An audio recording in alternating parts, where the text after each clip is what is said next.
6 महीने में जो आप करते हो ना वो डिप्लोमा होता है, जो 4 साल में करते हो डिग्री होती है ना।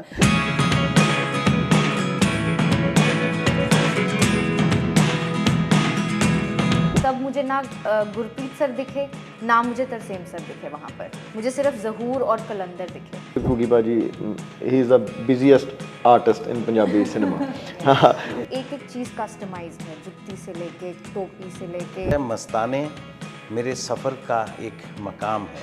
नमस्कार, स्वागत है आपका इंडिया न्यूज़ और न्यूज़ एक्स पर। मैं हूं आपके साथ स्वाति सिंह।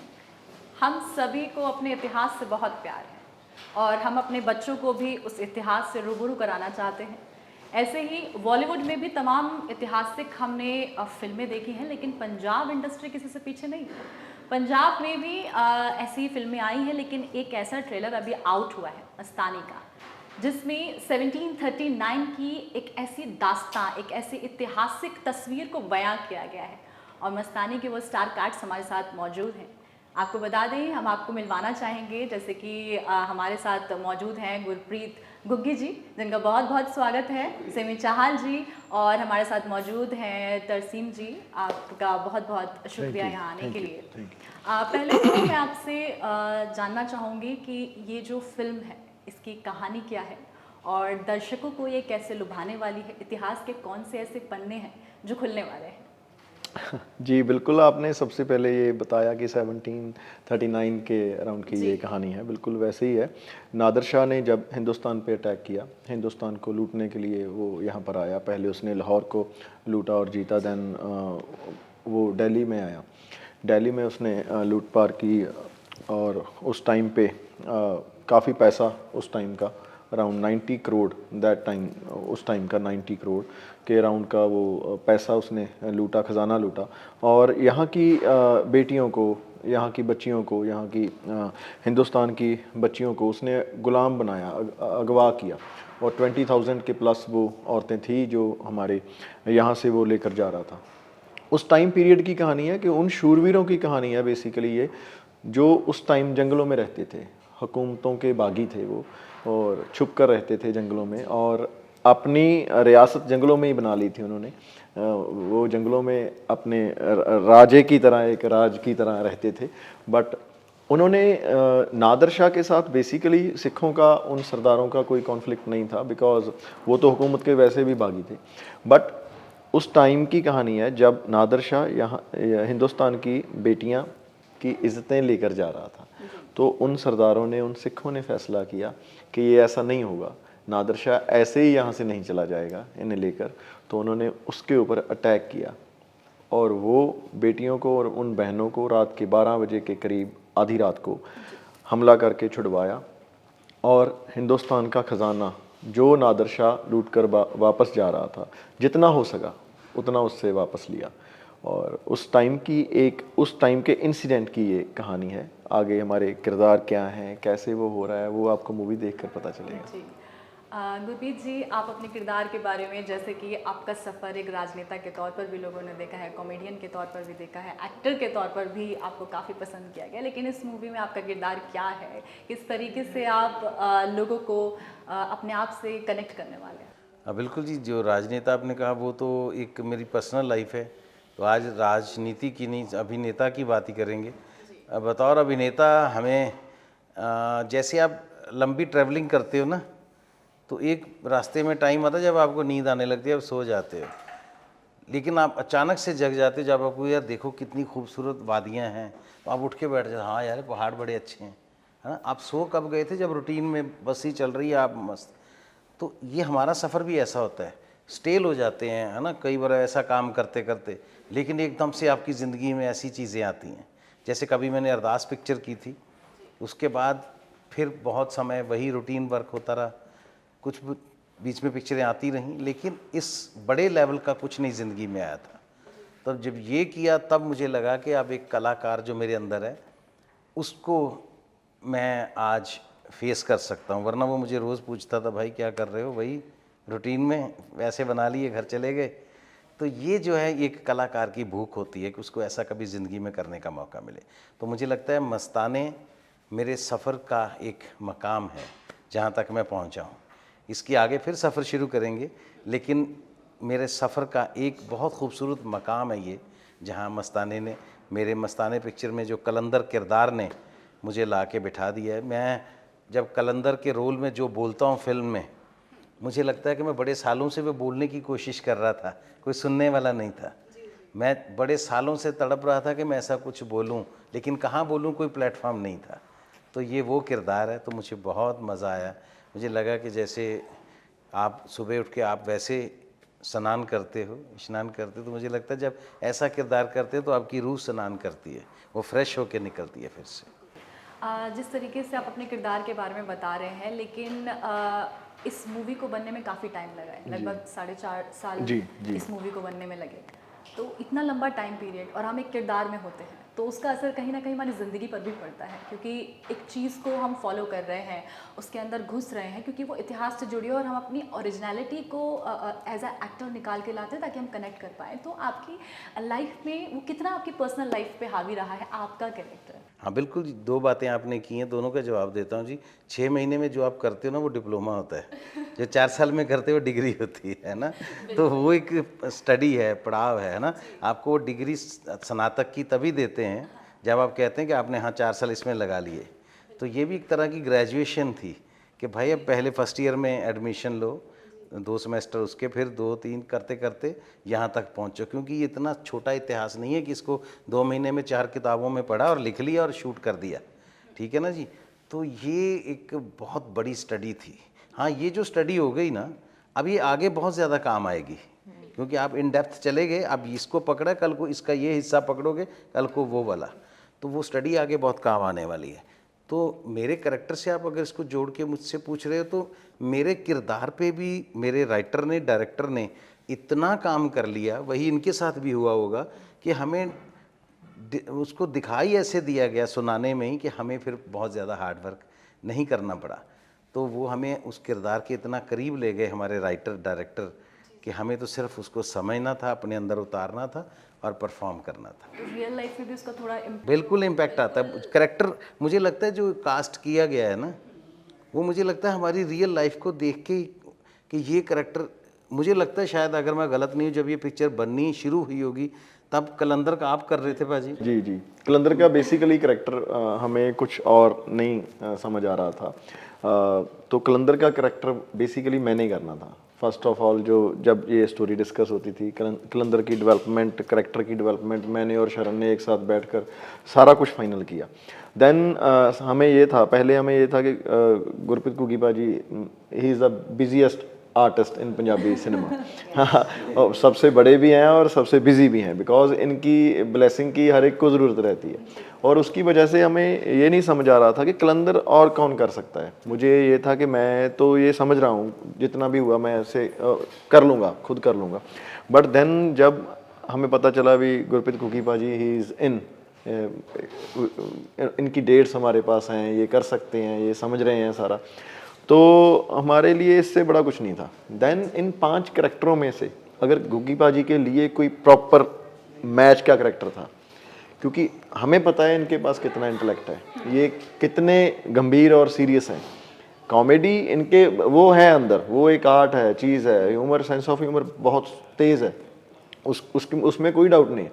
बट इनमें जो इंटेलेक्ट है, जो नॉलेज है, जो एक गंभीरता है, वो ख़ास थी बहुत। देन फिर हमने ये सोचा कि कोई बात नहीं, कलंदर घुग्गी पाजी करेंगे, गुरप्रीत पाजी कलंदर का करेंगे और मैं ज़हूर का कर लूँगा। नो, सॉरी मैं इंटरप्ट करूँ, ये देखिए ये होती है एक पैशन, क्योंकि ये प्रोड्यूसर भी हैं पिक्चर के, तो डेफिनेटली प्रोड्यूसर भी हैं, हीरो भी हैं हमारे पंजाबी सिनेमा के। तो इन्होंने कलंदर का करैक्टर अपने लिए क्यों रखा था कि भाई ये इंपॉर्टेंट करैक्टर है। लेकिन डेडिकेशन क्या कहती है कि जब आपको उस सुर वाला कोई आर्टिस्ट मिल रहा है जिसका सुर शायद आपसे बेहतर लग सकता है उस करैक्टर में, तो भाई मैं ये छोड़ देता हूँ इनसे। कहीं एग्जाम्पल मिलेगी आपको इंडस्ट्री में? नहीं, बिल्कुल कोई बंदा कहे यार मैं ठीक है मैं कर रहा था ये रोल, आज के टाइम में तो मैं तो ये छोड़ देता हूँ, फिर आप इससे करवा लो, है ना, फिर मैं दूसरा करता हूँ। हालांकि इनके वाला जो कैरेक्टर है वो रियल हमारा हीरो है, हाँ ज़हूर, क्योंकि उसके 2-3 एस्पेक्ट्स हैं उसके, मतलब बहुत खूबसूरत कैरेक्टर है। लेकिन कलंदर भी तो इम्पोर्टेंट होगा तभी ये कर रहे थे ना, तो उन्होंने छोड़ के कहा नहीं भाजी अगर ऑन बोर्ड है तो इनसे करवाओ। ये डेडिकेशन, ये पैशन से ये पिक्चर बनी है। तो क्योंकि मेरा शायद लाइफ में भी सुर वही है, तो तो लगा कि फिर कलंदर, ये कलंदर बोलेगा तो शायद ज़्यादा ऑथेंटिक लगेगा। अच्छा, मैं अगर ज़हूर होता, सपोजिंग ये कलंदर ही रहते, मुझे ज़हूर ले लेते, तो मैं शायद एक्शन में उतना अच्छा ना लगता, मैं अग्रेशन में लोग हंसते, यार इस पे जच नहीं रहा, ये क्या कर रहा है ना। वो इनका सुर है ना, तो इन पे लगा तो बहुत अच्छा लगा। ये हनी मट्टू, करमजीत अनमोल, बनिंदर बनी, ये रियल लाइफ में कहीं ना कहीं अपने करेक्टर्स को सूट करते हैं। आपने बिल्कुल सही पहचाना कि वो ज़िंदगी का असर इन किरदारों पे भी है, तो इसलिए ये उठ के जम के सामने आ रहे हैं। ये मूवी ऐसी है, ये मूवी इमोशन से, प्यार से ही बननी बिल्कुल। चाहिए, और इसके अलावा आज कुछ के, नहीं था। टाइम में इंडस्ट्री में हम देखते हैं कि मुझे ऐसा पर्सनली लगता है, ऐसे इंटरव्यूज हम लेते हैं कि लोग एक्टर्स को लगता है कि मेरा किरदार ऐसा बेस्ट होना चाहिए, मतलब स्क्रीन पे दिखना चाहिए, बड़ा दिखना चाहिए, हमने वाला जो होता है। जी जी बिल्कुल, हमने मस्ताने के लिए जो काम किया बेसिकली वो एक नेचर होता है, मेरा नेचर है। मैं कभी रब द रेडियो मेरी फर्स्ट मूवी थी, उससे लेकर मैंने कभी अपना सीन कुछ खास बढ़ाया नहीं, डायलॉग नहीं बढ़ाए, किसी के कटाए नहीं आज तक। ये मैं पहले दिन से मेरा वो रहा है। अब आप मस्ताने का ट्रेलर देखोगे, आपको सबके डायलॉग मिलेंगे, मेरा नहीं है, मेरा डायलॉग भी नहीं है ट्रेलर में। जब हमने ट्रेलर देखा ना, हमें ट्रेलर इतना अच्छा लगा, मैं सच में बताता हूँ, मुझे ये पता ही नहीं था मेरा डायलॉग नहीं है।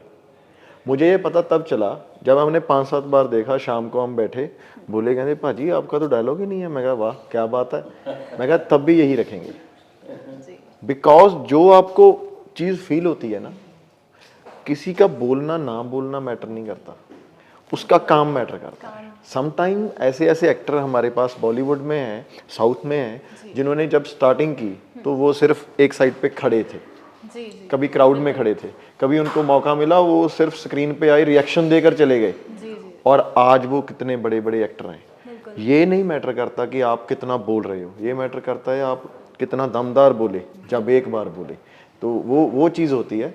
इस मस्ताने कंप्लीट एक टीम का पैकेज है, टीम की एफर्ट का पैकेज है।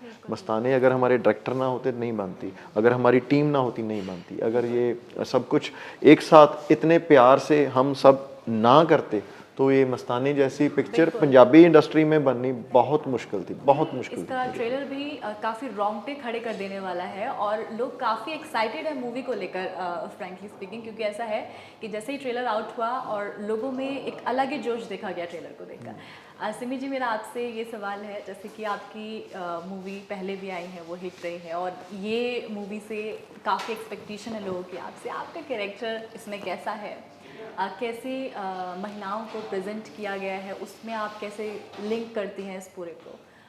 जी, इस कैरेक्टर का नाम नूर है और ये उस समय की एक रिप्रेजेंटेशन है कुछ वर्ग की महिलाओं का, पर उनकी ना एक बहुत बड़ी स्ट्रगल है उन सब लड़कियों की, और उनकी इच्छाएं हैं, ख्वाहिशें हैं, तो वो इच्छा को रिप्रेजेंट करती है ये, कि वो जो नूर है वो दिन रात किस चीज़ के बारे में सोचती है, उसको एक ही ख्याल है बस, उसकी दुनिया छोटी सी दुनिया है उसकी, वहीं रहती है वो, पर फिर भी उसकी ख्वाहिश है जो उसके लिए, जो आज के ज़माने में शायद हम सबके पास है वो चीज़, मैं बताऊंगी नहीं क्या, वो आपको 25 अगस्त को देखना पड़ेगा, तो हम सबके पास है अब आजकल वो, पर उस ज़माने में उस लड़की के पास वो नहीं थी, और उसके लिए जिसको हम इतना फॉर ग्रांटेड लेते हैं, आप सोचते भी नहीं हैं उस चीज़ के बारे में आजकल, कि वो उस नूर के लिए क्या चीज़ थी, वो मतलब कितनी क्या हद तक वो जा सकती थी कि बस मुझे वो एक चीज़ चाहिए, चाहे जो मर्ज़ी हो जाए।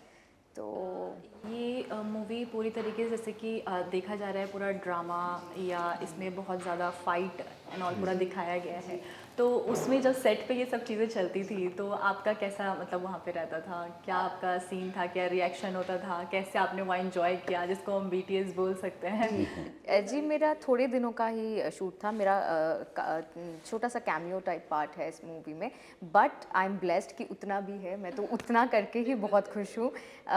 मैंने देखा जिस दिन मैं सेट पे आई, तो सर का सबका शॉट चल रहा था, फाइटिंग वाला सीक्वेंस मैंने देखा, एंड मेरा तो ऑन सेट ही मतलब गूज बम्प्स आ रहे थे उसे देख के, बिहाइंड द कैमरा भी वो इतना रियल लग रहा था, क्योंकि मेहनत बहुत हुई है प्रोजेक्ट पे।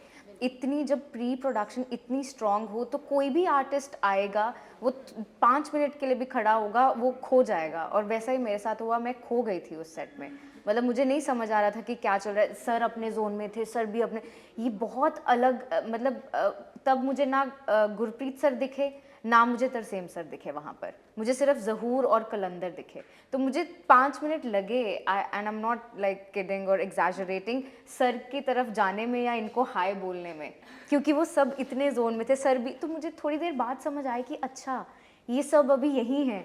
तो फिर वो बहुत अच्छी फीलिंग थी, बहुत प्यारी फीलिंग थी। फिर बाद में सेकंड डे से जब मेरा शूट शुरू हुआ, मेरा सारा जो नूर का जहाँ वो रहती है, जिन सखियों के साथ वो रहती है, वो कपड़े पहने, कॉस्ट्यूम पे बहुत ज़्यादा मेहनत हुई है, जैसे सब चीज़ों पे हुई है, बट स्पेशली एक एक चीज़ कस्टमाइज्ड है, जुत्ती से लेके टोपी से लेके वो पुराना हिस्ट्री, जो जो मटेरियल, जो जो कपड़ा उस वक्त पे अवेलेबल था, जो रंग उस वक्त अवेलेबल थे, सिर्फ वही यूज़ हुए हैं।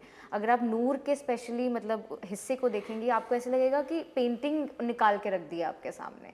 तो ये शरण, हैट्स ऑफ टू शरण, उनकी मेहनत है। उन्होंने एक एक चीज़, वो आर्टिस्ट हैं, वो पेंट करते हैं, तो उन्होंने हर चीज़ पेंट की खुद, पहले एक एक कैरेक्टर पहले पेंट हुआ और उनके कपड़े एग्जैक्टली वैसे बने।